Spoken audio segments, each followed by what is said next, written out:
عزیز دوستو، محترم ناظرین، میں آپ کا بھائی حسین اندریاس ہوں اور خداوند یسوع مسیح کے مقدس اور مبارک نام سے آپ سب کو آداب عرض ہے۔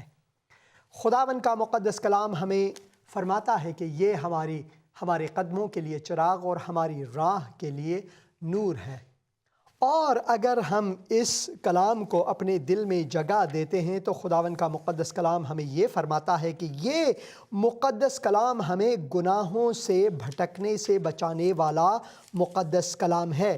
لہٰذا اس کلام میں رہنے میں ہی انسانیت کی بھلائی ہے، ہماری بھلائی ہے، کیونکہ خداوند نے اپنا کلام ہماری ہدایت کے لیے دیا ہوا ہے۔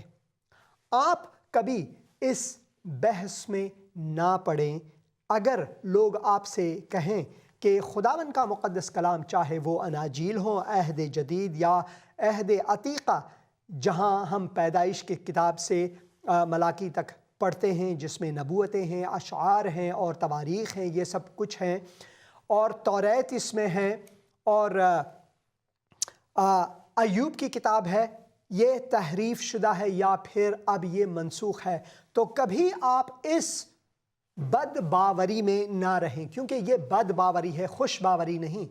خوش باوری یہ ہے اور شادمانی باور یہ ہے کہ خداوند کا مقدس کلام ہمیشہ سے قابل اعتماد ہے اور ہم مطمئناً اس پر اعتماد کر سکتے ہیں، کیونکہ یہ ہمارے لیے مشعل راہ ہے۔ یہ خداوند کے کلام کی اپنی زبانی ہے۔ خداوند روح ہمیں یہ فرماتا ہے کہ یہ ساری جو کتب ہیں خداوند نے ہمیں دیا ہوا ہے۔ کسی انسان میں کوئی بھی قدرت نہیں اور جرت نہیں کہ وہ انسان اس کلام کو تحریف کر سکے یا پھر اسے باطل قرار دے۔ ہمارا جو خدا ہے وہ بطالت کا خدا نہیں، لہٰذا خداوند کا مقدس کلام جو ہے وہ بھی باطل نہیں ہو سکتا، اس لیے ہم اس کلام پر اعتماد کر سکتے ہیں۔ خداوند کے کلام سے آج میں ایک ایسے موضوع پر بات کرنا چاہتا ہوں جو کہ ہمیشہ مورد بحث رہتا ہے۔ اگر آپ یوٹیوب میں جائیں، وہاں پر دیکھیں تو بہت سے مولوی صاحبان، آج اس زمانے کے مولوی صاحبان، وہ کوشش کرتے ہیں، اپنی انتہائی کوشش کرتے ہیں تاکہ وہ یہ ثابت کریں کہ خداوند کا مقدس کلام جو ہے، جو اناجیل ہے، جو عہد جدید ہے، جو عہد قدیم ہے، یہ سب تحریف شدہ ہے یا پھر یہ اب باطل ہیں، خداوند نے کوئی اور مکاشفہ دیا ہوا ہے۔ اسی وجہ سے میری آپ سے یہ خواہش ہے کہ ایک بار ضرور آپ کلام مقدس کو آپ خود پڑھیں۔ خداوند کا مقدس کلام، چاہے وہ عبرانی، آرامی یا پھر یونانی میں ہوں، یعنی عہد عتیق اور عہد جدید، پورا کا پورا مستند ہمارے پاس موجود ہیں، اور جو کتب ترجمہ، چاہے وہ فارسی میں ہے، چاہے وہ ہندی میں ہے، چاہے وہ اردو پنجابی میں ہے یا پھر انگریزی یا چینی یا کسی بھی زبان میں ہے، یہ سارے کے سارے در حقیقت میں اسناد کامل سے ترجمہ کیا گیا، یعنی مستند ہیں، یعنی جو اصلی مواد ہیں وہ اب بھی موجود ہیں۔ اسی وجہ سے کسی انسان میں سب سے پہلے یہ قدرت نہیں کہ وہ خداوند کے کلام کو تحریف کر سکیں، کیونکہ خداوند اپنے کلام کا خود محافظ ہے، اور خداوند اپنے کلام کی محافظت ہمارے ہاتھ میں دے کر ہماری رہنمائی کر کے اسے محفوظ رکھتا ہے۔ یہ نہیں کہ خداوند اپنے کلام کو بالائے طاق رکھے یا ہم سے چھپائے کہ کہیں ایسا نہ ہو کہ انسان اس کو تحریف کرے، یعنی حرف گزاری کرے اس میں۔ نہیں، خداوند کا کلام اس مقصد کے لیے دیا گیا ہے تاکہ وہ ہماری ہدایت کے لیے ہو۔ اسی وجہ سے خداوند اس کلام کو ہمارے ہاتھوں میں دیتا ہے۔ اب بنی اسرائیل کے 12 قبیلے تھے۔ اگر کوئی یہ کہے کہ بنی اسرائیل نے خداوند کے کلام کو تحریف کیا، اگر ایک قبیلے نے اس کی جرت کی ہو، تو کیا 11 اور قبیلے اس ایک قبیلے کو جو خداوند کے کلام کو تحریف کرنا چاہتا ہو اس پر نہیں برسیں گے؟ حقیقت میں بات یہ ہے کہ اگر آپ بنی اسرائیل کی تاریخ کو ٹٹول کر خوب جانچ پڑتال کریں، ان کی ایک آزمائشی طور پر تاریخ کو پڑھیں، تو آپ کو یہ سمجھ میں آئے گی کہ یہ جو قبیلے تھے ہمیشہ آپس میں یہ لڑتے بھی تھے، یعنی ان کی آپس میں کوئی اچھی خاص دوستی نہیں تھی۔ ہاں، وہ برادر ضرور تھے، مگر ان کی اپنی مخالفتیں تھیں، یہاں تک کہ انہوں نے لڑائیاں بھی آپس میں لڑیں۔ تو یہ بھی ایک وجہ ہے، اگر ایک قبیلے نے خداوند کے کلام کو تحریف کیا ہو تو کیا کوئی اور قبیلہ اس دوسرے قبیلے پر لعنت نہ بھیجے گا یا اس پر یلغار نہیں کرے گا؟ ضروری ہے۔ ویسے ہی کتاب مقدس جو عہد جدید ہمارے لیے دی گئی ہے، یہ مستند ہمارے پاس ہے جو یونانی زبان میں دی گئی ہے۔ خداوند روح نے اپنے چہتے بندوں کو استعمال کر کے خداوند کا کلام ہمارے سامنے لا رکھا ہے۔ تو جو مولوی صاحبان کوشش کرتے ہیں کہ آپ کو یہ بتائے کہ خداوند کا کلام تحریف شدہ ہے، یعنی یہ باطل ہے وغیرہ، ان باتوں پر کبھی نہ جائیں، کیونکہ وہ سب خرافاتی ہیں، وہ سب آپ کو راہ راست سے الگ کرنے کی ایک سازش ہے۔ بلکہ میں یہ کہنا چاہوں کہ یہ ایک شیطانی سازش ہے۔ آج میں چاہتا ہوں کہ یوحنا کی انجیل اس کے 9 آیت میں سے کچھ ایسے آیات پڑھوں جو کہ خداوند کے کلام کو ثابت کرتا ہے کہ خداوند جو ہے وہ واقعی طور پر چاہتا ہے کہ ہم روحانی چنگائی پائیں۔ اور ہمارا موضوع آج ہے، کوئی اور بحث تو میں نہیں جانتا، ہاں یہ ضرور کہ میں اندھا تھا اب میں چنگا ہوں، میں اندھا تھا اب میں دیکھ سکتا ہوں۔ یہاں پر یسوع ایک جنم کے اندھے کو شفا دیتا ہے، ایک ایسے لڑکے کو شفا بخشتا ہے جو بطن مادر سے وہ اندھا پیدا ہوا۔ تو یہاں پر لکھا ہے، پھر اس نے جاتے وقت، یعنی یسوع نے جاتے وقت ایک ایسے شخص کو دیکھا جو جنم کا اندھا تھا، اور اس کے شاگردوں نے اس سے پوچھا کہ اے ربی، کس نے گناہ کیا تھا جو یہ اندھا پیدا ہوا ہے، اس شخص نے یا اس کے ماں باپ نے؟ خداوند یسوع مسیح نے جواب دیا کہ نہ اس نے گناہ کیا تھا اور نہ اس کے ماں باپ نے، بلکہ یہ کہ یہ اس لیے ہوا کہ خدا کا کام اس میں ظاہر ہو۔ یعنی خداوند کبھی کبھار اجازت بخشتا ہے کہ کبھی کبھار ہم جسمانی طور پر معذور ہوں تاکہ خداوند اپنی جلال کو ظاہر کرے۔ اور اس حصے میں خداوند کا جلال یوں ظاہر ہوتا ہے کہ خداوند یسوع مسیح جو ہے اس شخص کو بینائی بخشتا ہے، یعنی وہ اپنا معجزہ دکھاتا ہے۔ یسوع نے جواب دیا کہ نہ اس نے گناہ کیا تھا نہ اس کے باپ نے، بلکہ یہ کہ یہ اس لیے ہوا کہ خدا کے کام اس میں ظاہر ہوں۔ جس نے مجھے بھیجا ہے ہم اس کے کام دن ہی دن کو کرنا ضرور ہے۔ وہ رات آنے والی ہے جس میں کوئی شخص کام نہیں کر سکتا جب تک میں دنیا میں ہوں، میں دنیا کا نور ہوں۔ اور اس سے پہلے خداوند یسوع مسیح نے واضح کیا ہوا تھا، جب ہم 8ویں باب کو پڑھتے ہیں تو وہاں پر خداوند یسوع مسیح فرماتے ہیں کہ میں دنیا کا نور ہوں۔ 12 آیت 8ویں باب میں 12 آیت، میں دنیا کا نور ہوں، جو میری پیروی کرے گا وہ اندھیرے میں نہ چلے گا بلکہ زندگی کا نور پائے گا۔ اس سے مراد یہ ہے کہ اگر کوئی شخص خداوند یسوع مسیح کی پیروی کرنا چاہے اور وہ پیرو بنے تو وہ اندھکار سے نجات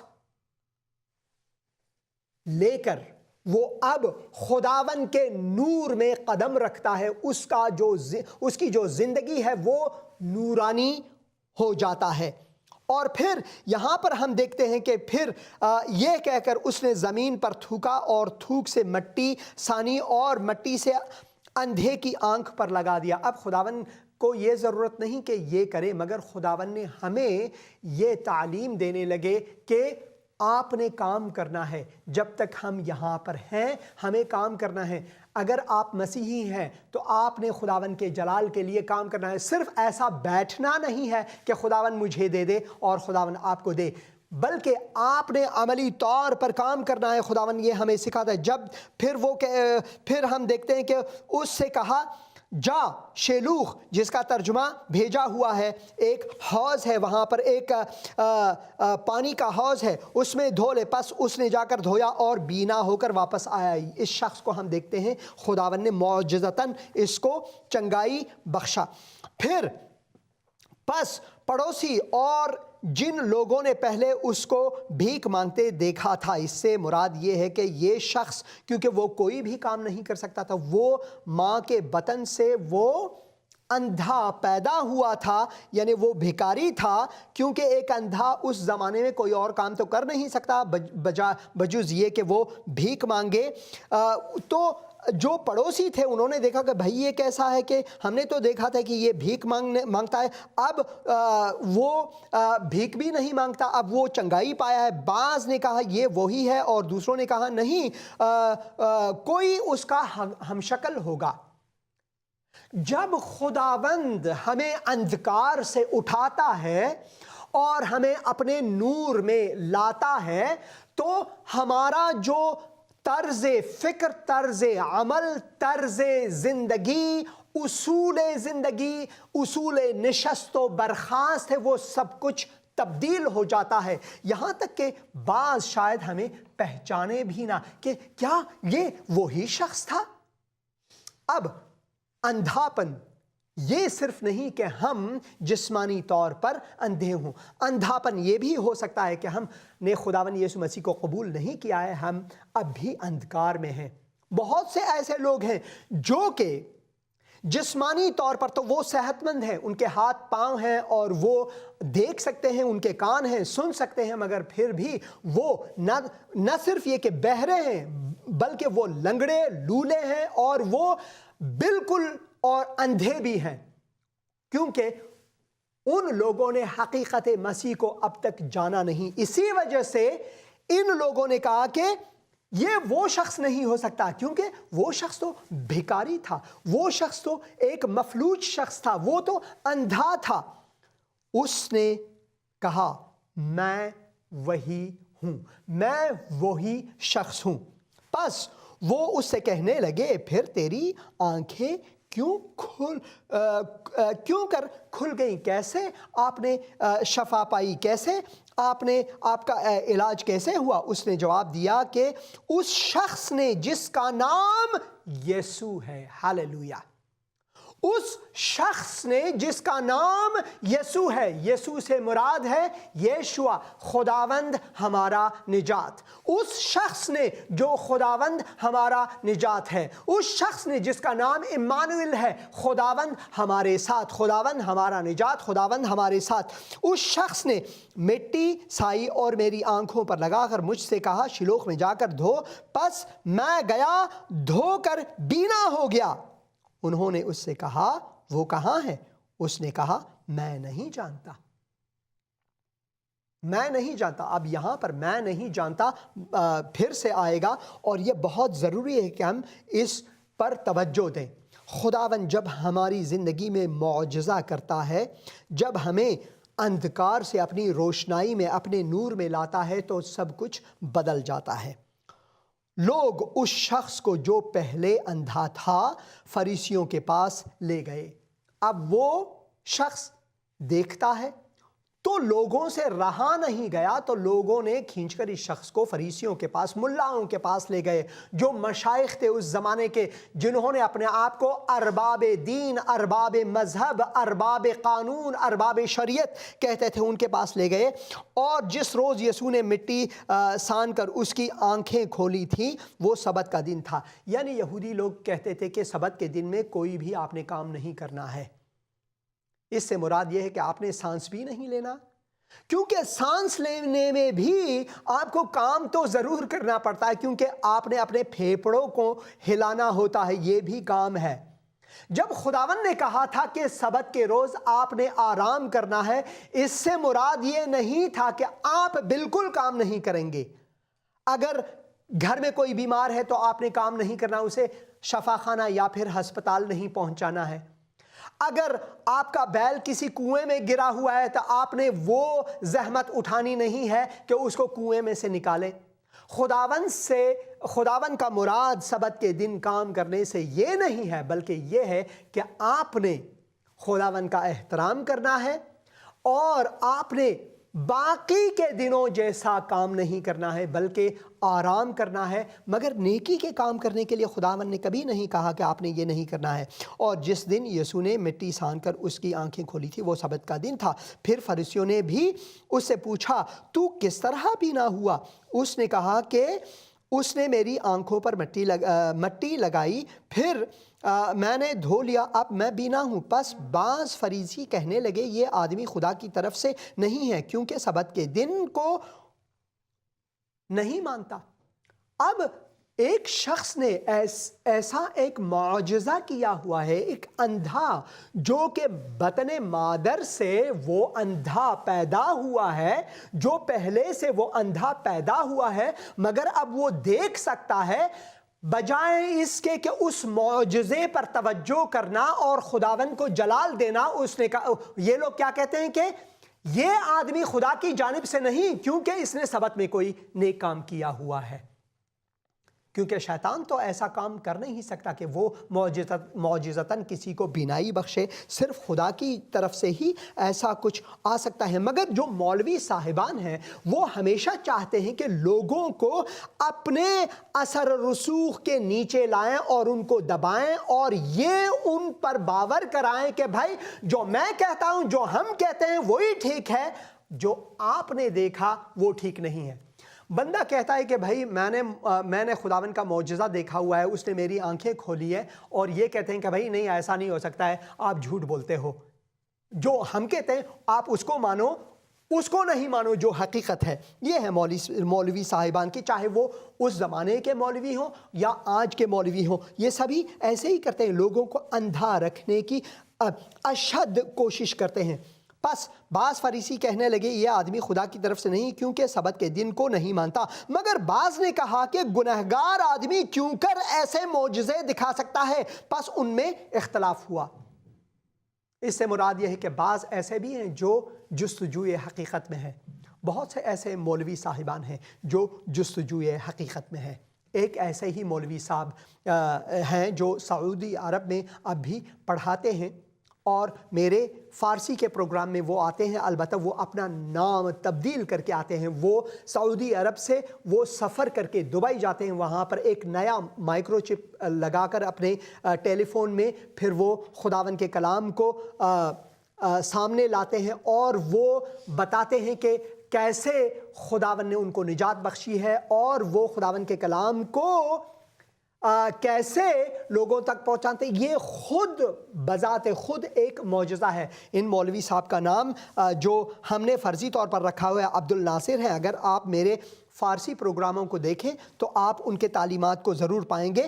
یہ مولوی صاحب پچھلے 35 سال سے مدارس میں معلم ہیں، مگر وہ حقیقت بین ہیں، جیسے کہ ان میں سے بہت سے ایسے تھے جنہوں نے کہا کہ مگر بعض نے کہا کہ گنہگار آدمی کیوں کر ایسے معجزے دکھا سکتا ہے، پس ان میں اختلاف ہوا۔ حقیقت بینی جو ہے وہ ضروری ہے، جستجوئے حق جو ہے وہ ضروری ہے۔ انہوں نے پھر اس اندھے سے کہا کہ اس نے جو تیری آنکھ کھولی تو اس کے حق میں کیا کہتا ہے؟ اب ہم میں تو اختلاف ہوا ہے۔ ہم تو کہتے ہیں کہ بھائی سبت کے دن اسے کام نہیں کرنی چاہیے کیونکہ خدا نے سبت کے دن کو آرام کے لیے رکھا ہوا ہے اور اس نے حکم کیا ہے کہ ہم اس میں کام نہ کریں۔ اور ہم میں سے بعض یہ ہیں کہ وہ کہتے ہیں کہ بھائی اگر یہ خدا کی طرف سے نہیں تو ایسا تو معجزہ ہم نے کبھی اپنی زندگی میں نہیں دیکھا تھا کہ ایک اندھا جو کہ پیدائشی اندھا ہے اور پھر بھی اس نے اپنی بینائی اس ایام نوجوانی میں پایا ہے، اور وہ اب سب کچھ دنیا کی سب رنگینیوں کو دیکھ سکتا ہے۔ تو آپ اب یہ بتاؤ، اے جوان، اب آپ بتاؤ کہ کیسا ہوا جو تیری آنکھیں کھولی ہیں؟ تو اس کے حق میں، تو اس کے بارے میں، اس شخص کے بارے میں کیا کہ تیری نظر کیا ہے؟ آپ کی رائے کیا ہے؟ اس نے کہا وہ نبی ہے، اس نے کہا وہ نبی ہے۔ اب انبیاء کے بارے میں بہت سی ایسی باتیں ہیں جو ہمیں خدا کے کلام سے سیکھنی چاہیے۔ اگر جب ہم لوگ انبیاء کے بارے میں کہتے ہیں، کیونکہ میں ایک مسلمان گھرانے میں پیدا ہوا، تو میرے لیے نبی وہ شخص ہے جو ایک انسان ہے مگر خدا اس کو بھیجتا ہے کہ خدا کی طرف سے نبوت کرے۔ مگر اگر ہم نبی جو لفظ ہے اس کو اچھے طریقے سے سمجھیں، اس کی پہچان کریں اپنے لیے، یا پھر ہم اگر فیروز و لغات کو لے کر اگر اس میں صحیح طریقے سے درج کیا گیا ہے نبی کے معانی کو، نبی سے مراد ہے وہ جو پیشین گوئی کر سکتا ہے۔ انسان کبھی پیشین گوئی نہیں کر سکتا، صرف خدا آئندہ کو، صرف خدا مستقبل کی پیش گوئی کر سکتا ہے۔ جو اشخاص خدا کی جانب سے آتے ہیں وہ در حقیقت میں اصلی نبی جو خدا خود ہے اس کی جانب سے وہ باتیں لوگوں تک پہنچاتے ہیں۔ تو اس شخص نے جو کہا وہ بہت ہی حقیقت ہے خداوند کے بارے میں۔ اس نے کہا وہ نبی ہے، لیکن یہودیوں کو یقین نہ آیا، ان مولویوں کو یقین نہ آیا کہ یہ اندھا تھا اور بینا ہو گیا ہے، جب تک انہوں نے اس کے ماں باپ کو جو بینا ہو گیا تھا بلا کر ان سے نہ پوچھ لیا کہ کیا یہ تمہارا بیٹا ہے جسے تم کہتے ہو کہ اندھا پیدا ہوا تھا، پھر اب کیوں کر دیکھتا ہے۔ یہ بہت جالب ہے، بہت ہی جالب ہے۔ اس کے ماں باپ نے جواب میں کہا ہم جانتے ہیں کہ یہ ہمارا بیٹا ہے اور ہم یہ بھی جانتے ہیں کہ یہ اندھا پیدا ہوا تھا، لیکن ہم یہ نہیں جانتے کہ اب وہ کیوں کر دیکھتا ہے، اور نہ جانتے ہیں کہ کس نے اس کی آنکھیں کھولی ہیں۔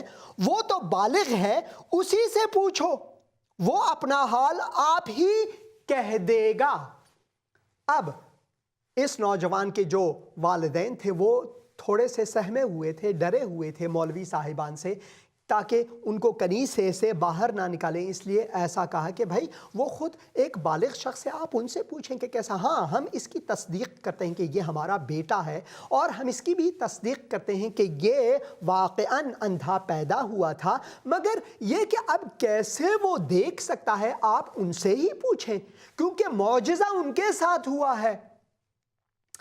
اس پروگرام کے دوسرے قسمت میں ہم تفصیلی طور پر اس بارے میں بات کریں گے کہ مولوی صاحبان پھر اس نوجوان کو لاتا ہے، پھر ان سے پوچھ شروع ہوتی ہے اور تفتیش شروع ہوتی ہے کہ بھائی ایسے کیسے ممکن ہے۔ مگر عزیز دوستو، میں آپ سے یہ کہنا چاہتا ہوں کہ کبھی آپ ان بحث و مباحثے میں نہ پڑھیں کہ اگر کوئی مولوی صاحب، اگر کوئی عالم دین جو اپنے آپ کو عالم دین کہتا ہے، عالم سے مراد ہے چیزوں کا علم رکھنا، مگر آج کل کے جو مولوی صاحبان ہیں جنہوں نے اپنے آپ کو یہ ٹائٹل یا پھر یہ لقب خود انہوں نے اپنے آپ کو دیا ہے کہ میں عالم دین ہوں، یعنی دین کا علم صرف میرے پاس ہے، میری سنو، اپنی آپ کی بھی نہ سنو۔ کیا آپ کو چنگائی ملی ہے؟ اگر آپ کہیں گے ہاں تو مولوی صاحب کہیں گے نہیں، آپ کو چنگائی نہیں ملی ہے۔ آپ کہتے ہیں میں نے تجربہ کیا ہے چنگائی کو، اور مولوی کہتے ہیں نہیں نہیں، اپنی آپ کی نہیں مانو، میری مانو، اپنی آنکھ سے نہ دیکھو، میری آنکھ سے دیکھو، اپنے کان سے نہ سنو، میری کان سے سنو، اپنی عقل سے حکمت نہ اچھالو بلکہ میری حکمت کو دیکھو، میں جو کہتا ہوں سو وہ ہے۔ یعنی ڈکٹیٹرشپ جو مولوی صاحبان ہیں وہ ہمیں ایسا دبوچ لیتا ہے کہ ہم گمراہی میں بھی اگر ہوں تو گمراہ تر ہو جائیں۔ اسی وجہ سے خداوند کا مقدس کلام پڑھنے میں بہت ضروری ہے کہ ہم اس چیز کو اپنے لیے جانچیں، اپنے لیے پرکھیں، کیونکہ خداوند کا مقدس کلام، خداوند کا شیریں کلام ہمیں یوں فرماتا ہے، چکھو اور جانو کہ میں بھلا ہوں۔ اس موضوع کے دوسرے حصے میں ہم مزید اس بات پر گفتگو کریں گے، اس بات کو جانیں گے کہ خداوند نے یہ معجزہ جو اس انسان کی زندگی میں کیا، پھر اس نے جو جواب دیا ان مولوی صاحبان کو، وہ بہت ضروری ہے۔ تو میں دعا کرتا ہوں کہ خداوند ہمیں عقل سالم عطا فرمائے، ہمیں اپنی حکمت دے، ہمیں اپنے نور سے نوازے۔ خداوند ہمیں وہ توفیق دے کہ ہم خداوند یسوع مسیح کے پیرو بنیں، کیونکہ صرف اسی کی پیروی میں ہمارا جو اندھاپن ہے وہ گم ہو جاتا ہے، وہ دور ہو جاتا ہے، وہ مٹ جاتا ہے، کیونکہ ہم پھر خداوند یسوع مسیح کے نور میں قدم رکھتے ہیں، کیونکہ خداوند نے ہمیں اپنی نجات کا وہ عطیہ دیا ہوا ہے، وہ برکت دی ہے جسے کوئی بھی مولوی، کوئی بھی فلسفہ، کوئی بھی دنیا کی حکمت ہم سے چھین نہیں سکتا، اور اس نور میں جا کر ہم اندھکار سے بچ سکتے ہیں، کیونکہ خداوند نے کہا دنیا کا نور میں ہوں۔ دنیا کا نور خداوند یسوع مسیح ہے، جو میری پیروی کرے گا۔ پیروی سے مراد ہے، پے سے مراد ہے پاؤں، روی سے مراد ہے جانا۔ یہ فارسی کے دو الفاظ ہیں، پے یعنی پیر، یعنی ہمارے قدم، قدم بھی فارسی ہے، پیر، اور روی یعنی جانا، یعنی اپنے خداوند یسوع مسیح کے پیر کے اوپر پیر رکھ کر جانا، اسی کو پیروی کہتے ہیں۔ جو میری پیروی کرے گا وہ اندھیرے میں نہ چلے گا، اندھیرے میں نہ چلے گا بلکہ زندگی کا نور پائے گا، کیونکہ خداوند یسوع مسیح جہاں پر اپنا پیر رکھتا ہے جاتا ہے۔ اگر ہم خداوند یسوع مسیح کے پیر پر اپنا پیر رکھ کر جائیں تبھی ہم خداوند کے نور میں رہیں گے۔ خداوند کی سلامتی آپ کے ساتھ ہو، اور میں دعا کرتا ہوں کہ خداوند ہمیں اپنی محبت، اپنے فیض اور اپنی رحمت سے مالا مال کرے، تاکہ ہم ان حقائق کو جو خداوند کے کلام میں ذکر ہے اس کو جانیں، اس کو اپنی زندگی میں ایسا رکھیں جس سے ہماری زندگی اسی سے سنور جائے۔ خداوند یسوع مسیح کا فیض آپ سب کے ساتھ ہو، اسی کے مقدس نام سے، آمین۔